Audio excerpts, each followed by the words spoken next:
TEFL students, in this video I'm going to show you how to run a minimal pair activity in 3 simple steps. So let's get started. Step number 1 is to select your minimal pair list. If you're teaching abroad, consider the first language of your students, and perhaps you could do a quick internet search to find minimal pair activities that match with their particular language. I give an example up in the corner. In this case, I have minimal pairs that contrast by vowels. So we have contrasting vowels here as an example of a minimal pair list. So step 1, you've found a list that will work well with your students. Now it's time to move on to step 2.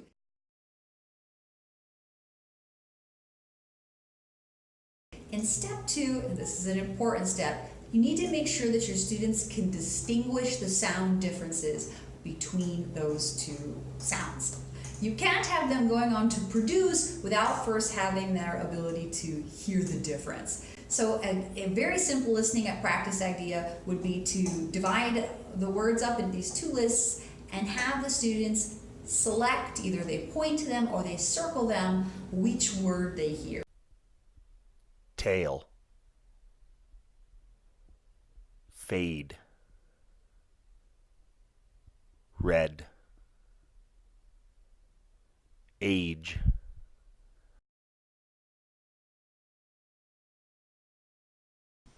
fed, fade, fade, tell, tell, tail,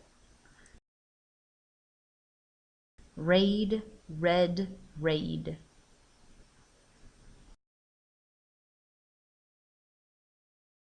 After they're able to distinguish the sounds, you can move on to step 3, which is practice producing those sounds. I've printed off 2 sample activities I want to share with you. Activity number 1 is fun and quite simple to do.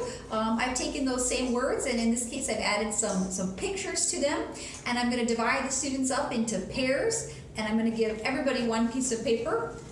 And they lay the paper down between student A and student B. They go through and they say tail. Student A will say tail, and student B will try to hear and circle what they hear the student produce. So it's a practice in the production of the student and in the listening of the other student. And they work it out together to practice both the pronunciation and hearing of those words. Make sure that both student A and student B rotate and do the list a couple times. That's a simple paired minimal pair activity.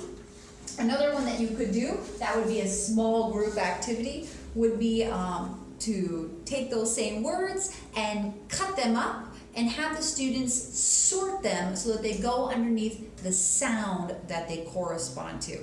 If your students know the International Phonetical Alphabet, or if you've taught the IPA, we call it the IPA chart, you could put symbols around the room and the students could go and put those words underneath the correct symbol. Or you could simply do it at your desk, where students write out the sound and they sort the words to go underneath the correct sound.